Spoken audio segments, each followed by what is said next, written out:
I do love religions. As much as I love religions and reading about them, I'm a big fan of science. Like, I love theoretical physics, right? I love theoretical physics. I love reading articles about them, but they always just fuck with my head, right? I read an article recently by the Spanish theoretical physicist who said, went out to disprove everything Albert Einstein said up about the string theory, which we all know is that the universe exists in 9 different dimensions and vibrates on 9 different frequencies, and through a complex set of calculations, we know that gravity is a real force, but we can't prove that it exists. What this guy says is we throw gravity out the window. Fuck gravity, it hasn't done anything for us, and now we can explain the universe in 3 different dimensions. And all the calculable amount of energy in the universe can be calculated into the event horizon of a black hole. Past that, there's absolutely nothing. No light, no force, no mass, absolutely nothing. So the energy in the universe doesn't have enough energy to expand or grow, but rather bends and reflects on itself, so we might not even be real, that we might be simulations.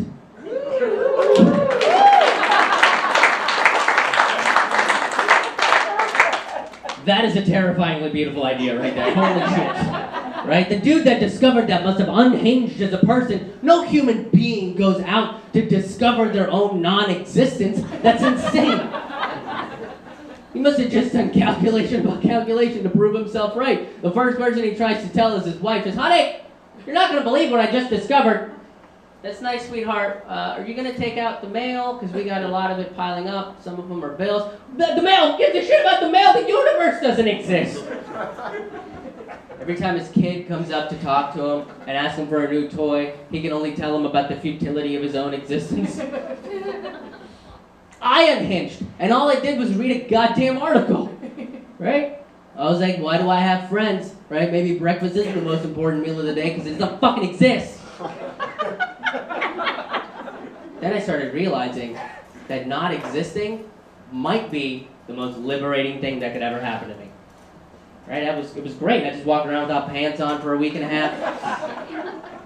Started pushing old women across the streets. I was like, guys, it's fine. Neither she nor the bus that hit her actually exists. We're cool. I discovered I was the Matrix. The first one, not the shitty trilogy, like where it should have ended. I stopped paying parking tickets. Holy shit, that was awesome. Right, and every time I'd have to go to parking court, I would pull out the article and be like, guys, you read this article about the Spanish theoretical physicist. Turns out neither the ticket or I are real, so can we all just go home? I got Netflix and pancakes waiting for me.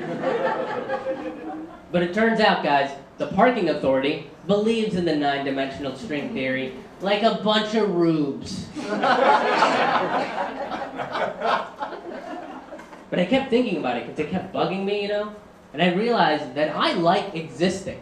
I had known to exist for 26 years. Right? I wanted to prove desperately that I existed, so I went back to that article to try to disprove this man wrong. A man that spent his entire life working on this one article, one calculation. Right? He doesn't live with his family in Spain anymore. No, he lives in a studio apartment in Poughkeepsie, New Jersey. His roommate's a sewer rat because that guy clearly fucked up. No scientific community wants to publish his paper. Neil deGrasse Tyson's giving him the finger. And he still sticks by that word. And I was going to try to disprove him wrong in a matter of binge watching a season of Breaking Bad. Right? Like look at the article and go, aha, I got you. You forgot to carry the one. I got you, fucker. But then I started thinking even more, and I realized that if the universe doesn't exist, neither does the article I read. Holy shit! What a massive discovery that was! I was so excited I had to tell somebody, right? So I decided I'm going to write the Spanish theoretical physicist a letter. And it said, Dear Spanish theoretical physicist. Because this name's not going to matter if he's a figment of his own imagination. It said, Dear Spanish theoretical physicist. Turns out, by writing this paper and proving the universe doesn't exist, your paper doesn't exist.